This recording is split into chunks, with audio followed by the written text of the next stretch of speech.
এটা কি বানিয়েছো? সৌরজগৎ। এই সৌরজগতে কয়টা গ্রহ থাকে? এইটা কি বানিয়েছো? এটা হলো পৃথিবীর স্তর।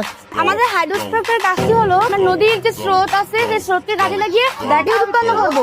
যেমন দেখেন এটা যখন ঘুরবে তখন এই যে মোটরটা, যে ডিসি মোটরটা, এইটা টারবাইন হবে। এই টারবাইন হওয়ার মাধ্যমে এখান থেকে বিদ্যুৎ উৎপন্ন হবে। এইটা কি বানিয়েছো মামুনি? এটা আমরা বানিয়েছি রকেট।